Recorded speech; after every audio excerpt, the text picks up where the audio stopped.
Hello friends, the tasty स्टोरीजमध्ये आपल्या सर्वांचं स्वागत आहे। आज मी तुमच्यासोबत एक मस्त अशी स्पायसी रेसिपी शेअर करणार आहे। तुम्हाला पाहताक्षणी लक्षात आलंच असेल, ही राजमा रेसिपी आहे किंवा याला तुम्ही राजमा मसालाही म्हणू शकता। यासाठी मी 1 बाउल राजमा रात्रभर पाण्यामध्ये भिजत ठेवला होता।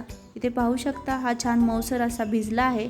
यानंतर कुकरमध्ये याला 4 ते 5 शिट्ट्या काढून मऊसर शिजवून घेणार आहे। त्या अगोदर आपण याला स्वच्छ पाण्याने धुवून यामध्ये चवीपुरतं मीठ ॲड करणार आहोत। मीठ ॲड केल्याने आपल्या राजमाला छान चव येते आणि आपला राजमा मसाला मस्त चवदार बनतो।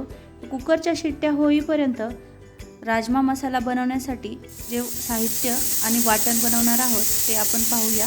तर इथे आपण कढीपत्ता घेतलेला आहे, लसणाच्या 10-12 पाकळ्या घेतलेल्या आहेत, खोबऱ्याचे काप करून घेतलेले आहेत आणि बारीक चिरलेली कोथिंबीर आणि शेंगदाणे भाजलेले घेतले आहेत। यानंतर या मिक्सरमध्ये हे सर्व साहित्य ॲड करून याची छान पेस्ट तयार करून घेणार आहोत। इथे पाहू शकता मस्त अशी फाईन पेस्ट तयार झालेली आहे।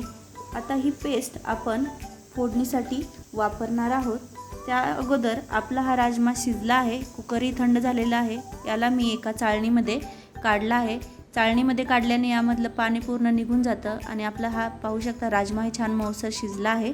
आता आपण गॅसवरती कढई ठेवून त्यामध्ये राजम्याचं जे वाटण बनवलं आहे ते छान तेलामध्ये भाजून घेणार आहोत। यासाठी मी इथे 2 टेबलस्पून तेल कढईमध्ये ॲड करत आहे आणि तेल छान तापल्यानंतर यामध्ये मी 1 टेबलस्पून जिरे मोहरी ॲड करते। जिरे मोहरी छान तडतडून झाली की त्यामध्ये कढीपत्ताही छान भाजून किंवा तडतडून घेणार आहे। त्यानंतर 1/2 टीस्पून हळद ॲड करून मसाला छान तेलामध्ये झाकून भाजून घेणार आहे। पाहू शकता मसाल्याला छान तेल सुटलं आहे, परतलाही छान आहे। त्यामध्ये आता आपला राजमा ॲड करून तोही छान याच्यामध्ये मिक्स करणार आहोत। आपल्या राजम्याला छान फोडणी बसलेली आहे। थोडीशी कोथिंबीर ॲड करून हा छान एक वाफ येईपर्यंत छान शिजवून घेणार आहोत। अशा प्रकारे हा आपला अतिशय सोप्या साध्या पद्धतीने बनणारा स्पायसी आणि खमंग असा राजमा मसाला तयार झालेला आहे। हा राजमा मसाला तुम्ही चपातीसोबत, रोटीसोबत किंवा अगदीच भाकरीसोबतही छान ट्राय करू शकता।